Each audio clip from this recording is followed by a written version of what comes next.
Gayuh rahayu projo taman sari, kita pilih dengan tepat. Pilkada 2024, berharap Bantul jadi lebih baik. Gayuh rahayu projo taman sari.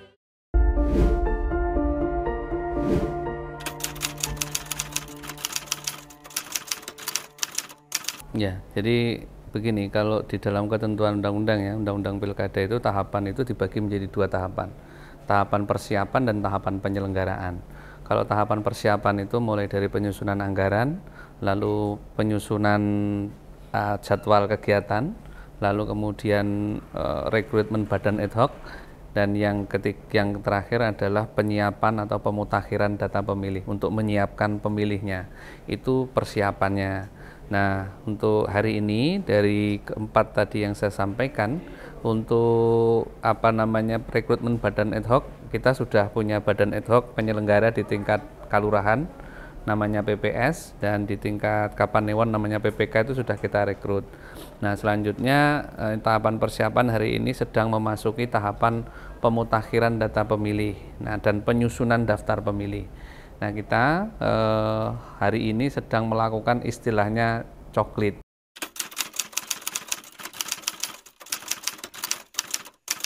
Pencocokan dan penelitian, kita menugaskan 2.847 pantarlih di seluruh Kabupaten Bantul untuk mendata 748.766 pemilih. Nah, itu mulai tanggal 24 Juni kemarin sampai dengan 24 Juni nanti, Juli ya. Nah, itu tahapannya. Pasca 24 Juli nanti hasil pencocokan penelitian yang kemarin didatangi itu dari 24 Juni masyarakat, dan yang belum didatangi ya proaktif nanti. Kami harapkan masyarakat yang belum didatangi proaktif untuk datang ke PPS. Ini kok saya belum didatangi pantarlih ya sampai hari ini. Apakah nanti saya bisa memilih atau tidak, begitu. Itu tahapan persiapannya. Lalu tahapan penyelenggaraannya baru akan kita mulai nanti di tanggal 24 Agustus.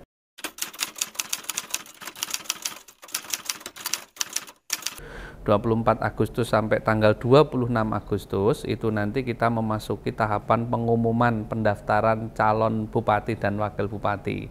Nah, ini yang paling ditunggu-tunggu di situ itu ya. Nah, untuk pendaftaran bupati, pendaftaran bakal pasangan calon itu dilakukan mulai tanggal 27 Agustus sampai dengan 29 Agustus. Jadi hari Selasa sampai dengan hari Kamis. Jadi kalau pendaftaran itu, namun pendaftaran di sini dalam arti tidak semua masyarakat bisa langsung mendaftar, enggak. Tapi pendaftaran di tahapan tanggal 27 sampai 29 Agustus ini pendaftaran yang dilakukan oleh partai politik pengusul.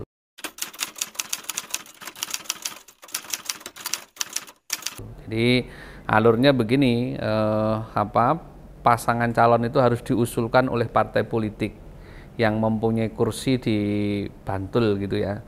Nah, makanya berapa yang boleh partai politik yang boleh mempunyai kursi, yang boleh mengusulkan pasangan calon itu minimal dia harus punya kursi berapa. Nah, sesuai dengan ketentuan undang-undang, dia harus mempunyai kursi di Bantul itu 20% dari jumlah keseluruhan kursi. Nah, kalau kita kan ada 45 kan, 20%-nya 9 ya. Jadi 9 kursi. Jadi partai politik yang memiliki 9 kursi di DPR ini boleh mengusulkan bakal pasangan calon di tanggal 27 Agustus sampai 29 Agustus. Nah, kalau tidak mencukupi 9 kursi, dia harus gabungan namanya ya. Kalau lebih kita kenal atau masyarakat mengenal namanya koalisi. Itu gabungan partai politik dari beberapa partai politik kemudian bergabung mengusulkan. Nah, nanti Mbak Elsa, kalau PNS enggak bisa ini, harus mundur dulu ya. Kalau kita ASN. ASN harus mundur, TNI, Polri, ASN itu harus mundur menjauh dari jabatannya agar bisa dicalonkan gitu.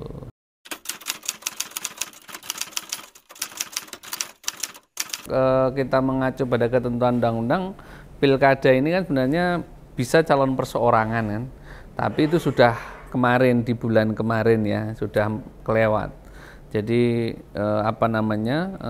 mendaftar itu bisa diusulkan oleh partai politik atau dari jalur perseorangan.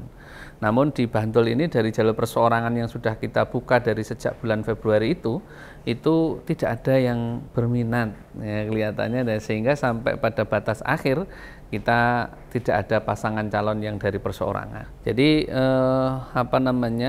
bakal calon itu yang diusulkan partai politik itu yang kemudian didaftarkan ke KPU itu tidak serta-merta dia harus ada fase-fasenya. Jadi dia mendaftar, setelah itu dilakukan verifikasi oleh Pak KPU apakah dia memenuhi syarat calon dan syarat pencalonan. Kalau syarat calon itu syarat calon yang menyangkut diri calon, ya dia harus warga negara Indonesia, tidak pernah dipidana, terus minimal usianya 25 tahun dan lain sebagainya, itu mempunyai ijazah minimal SMA sederajat gitu, itu syarat calon. Nah, kalau syarat pencalonan dia harus kemudian diusulkan oleh partai politik. Nah, siapa partai politik yang mengusulkan? Itu partai politik tingkat pusat atau tingkat kabupaten kota. Harus ada rekomendasi dari pimpinan partai tingkat. Nah, itu kalau itu tidak terpenuhi ya nanti belum diterima. Tapi juga ada masa namanya pemeriksaan kesehatan. Ini juga berdampak juga. Sudah mendaftar, kalau kesehatannya nanti disampaikan oleh tim pemeriksa itu tidak cakap, ya nanti bisa gagal. Nah, nanti kita KPU pada tanggal 27 itu sudah membentuk tim kesehatan yang terdiri dari tim ahli tim ahli psikologi, ada dari ahli penggunaan zat-zat psikotropika itu, ahli kejiwaan juga, nanti melakukan penelitian menyeluruh kepada ahli penyakit dalam juga, melakukan penelitian penyeluruh kepada bakal pasangan calon, apakah dia layak atau tidak layak.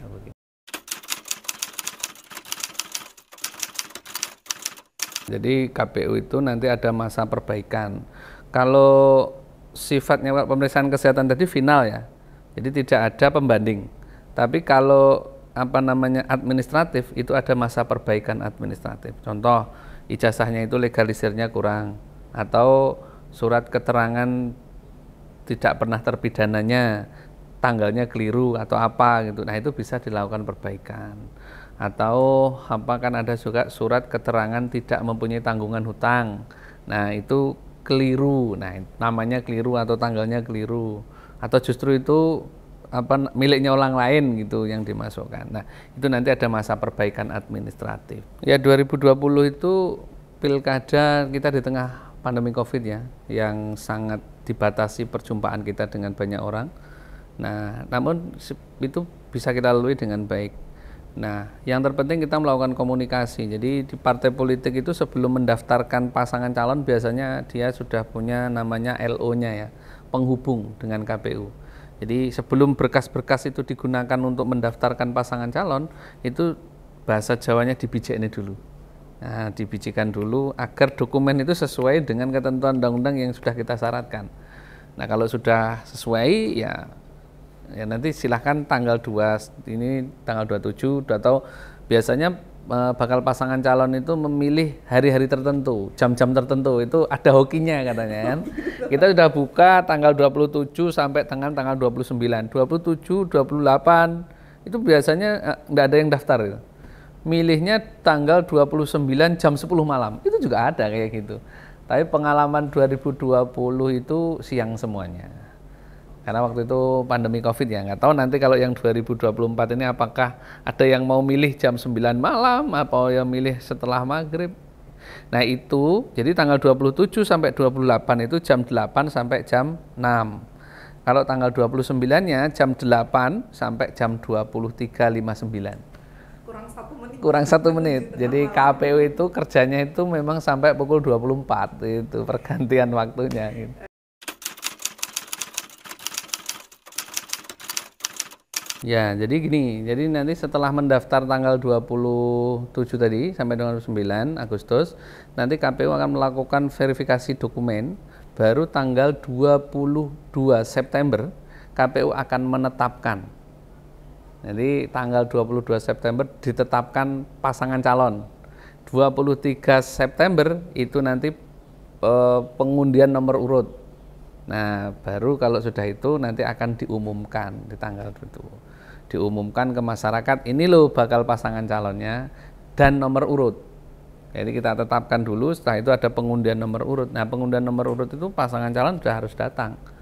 Setelah kita tetapkan nama-nama yang sudah menjadi bakal pasangan calon, kemudian yang bersangkutan kita undi nomor urutnya. Nah, kalau ada 1, 2, 3 nanti milih ya. Di proses itu yang biasanya seru ya, kalau kita lihat kayak di Pilpres ya seperti itu. Dulu di Pilkada 2020 ya gitu. Biasanya semuanya sudah mencari ini ya cari wasit ya, cari nomor berapa gitu.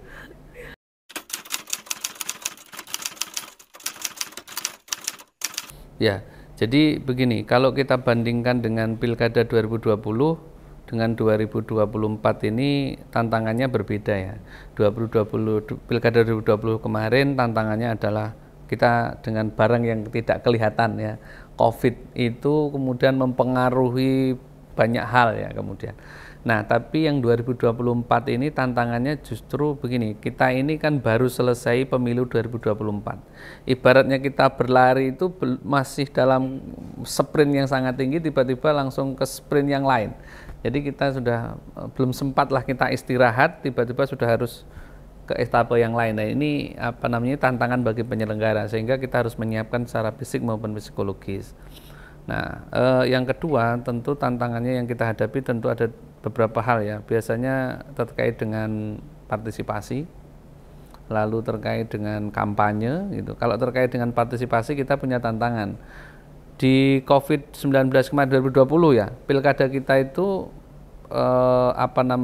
partisipasinya di angka 81,42% kalau tidak salah. Di atas angka 81%. Itu pilkada COVID ya, yang membawa suasana orang takut dan sebagainya, takutan luar biasa. Itu partisipasinya tinggi. Nah, ini tantangan. Apakah nanti Pilkada 2024 kita bisa kemudian partisipasinya justru di angka 90? Kenapa? Karena semakin tinggi partisipasi itu tentu legitimasi kepemimpinan akan semakin tinggi. Pemilu 2024 di Bantul kemarin partisipasi itu di angka 90%. Asalkan tidak 100% saja ya, kalau 100% ini malah mengkhawatirkan. Tapi 93% ini capaian partisipasi yang luar biasa pada masyarakat kita, di Bantul khususnya. Nah, ini tantangan kita, bisa nggak kemudian di pilkada dengan dengan waktu yang sangat singkat ini. Coba bayangkan kita hanya menyiapkan waktu pasca penetapan calon kan hanya 60-an hari. Soal kampanye itu kan nanti 25 September sampai dengan 23 November. Jadi hanya waktunya 60 hari. KPU 60 hari itu harus menyiapkan logistik, karena nggak bisa sekarang kami sudah harus menyiapkan logistiknya, nggak bisa. Kenapa? Kami belum punya calon, bagaimana menyiapkan logistiknya? Nah, kami diberikan waktu 60 hari. Dulu 120 hari. Karena 60 hari kita harus menyiapkan dengan berbagai macam pernik-perniknya. Kalau yang sudah pernah jadi KPPS kan tahu logistiknya dengan jumlah segitu. Hari ini kita punya TPS kita kan 1484 rencananya ya, karena ini berbeda dengan pemilu. Undang-undang pemilu itu maksimal pemilih dalam TPS itu kan 300. Kalau dalam undang-undang pilkada maksimal pemilih kita itu kan 800. Kemudian KPU membatasi dengan surat dinas batasannya jumlah maksimal pemilih dalam satu TPS itu menjadi 600. Nah, tentu kami diperintahkan untuk memaksimalkan ini. Nah, sehingga kami mendapatkan sekarang ini di angka tadi ada 1484 TPS. Dengan jumlah pemilih sekarang yang dicoklit itu ada 748.766. Nah, itu nanti bisa berkurang, bisa bertambah selesai coklit nanti. TPS-nya juga begitu, bisa bertambah, bisa berkurang.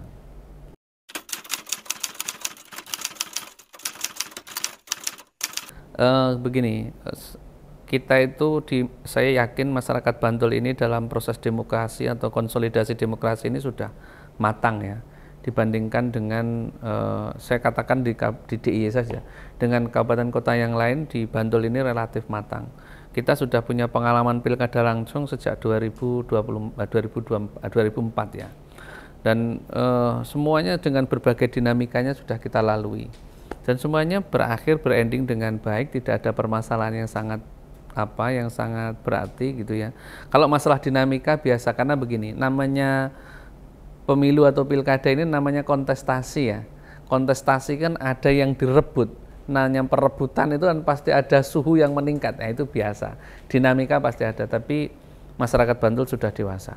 Dan saya yakin dengan kedewasaan itu sehingga nanti pertama saya yakin masyarakat Bantul dalam seluruh tahapan berpartisipasi dengan baik dan mari kita ikuti pilkada ini dengan sukaria karena ini pesta demokrasi dengan riang gembira. Perbedaan pilihan itu bukan hal yang aneh, tapi itu biasa saja dalam demokrasi. Tapi perbedaan itu kita pilih tentu, sekali lagi pilihlah calon-calon yang mempunyai visi dan misi yang jelas. Jangan kemudian memilih pasangan calon yang tidak mempunyai visi dan misi yang jelas. Karena apa? Karena kita punya generasi muda yang banyak di Bantul ini. Kita mempunyai masa depan yang harapan masa depan yang lebih baik, maka pilihlah pemimpin yang mau memimpin kita, tentunya mempunyai visi yang misi yang jelas, yang bisa membawa kesejahteraan Bantul ini semakin baik. Bantul akan menjadi Projo Taman Sari, menjadi impian kita semuanya. Dan tentu saya berharap generasi muda kita tidak kesulitan mencari pekerjaan, gitu. Karena endingnya dari demokrasi itu kesejahteraan. Ya, siapapun yang memimpin tentu endingnya adalah membawa kesejahteraan. Jadi masyarakat mari kita gunakan hak pilih dengan baik gitu ya. Tidak usah perbedaan itu kemudian harus ada dulu karena perbedaan pilihan harus suami istri harus cerai gitu kan. Anak dengan orang tua itu harus tidak tanya-tanya karena perbedaan, itulah wajar. Perbedaan wajar. Saya dengan Mbak Elsa berbeda karena laki-laki dengan perempuan. Itu satu secara gender seperti itu. Tapi kita juga berbeda dari segi apapun kita berbeda dan itu wajar dan itu sunatullah perbedaan itu. Nah, gitu. Tapi dengan perbedaan justru akan menyatukan. Maka saya berharap pilihlah pemimpin yang mempunyai visi yang misi yang jelas untuk Bantul yang semakin sejahtera. Kami sampaikan kepada seluruh masyarakat Bantul yang mempunyai hak pilih, yang sudah dicoklit dan didaftar menjadi pemilih, jangan lupa gunakan hak pilihnya nanti di tanggal 27 November, hari Rabu, datang ke TPS, pilihlah pemimpin, calon-calon pemimpin yang mempunyai visi dan misi yang jelas untuk mensejahterakan masyarakat Bantul, dan Bantul akan semakin mendunia.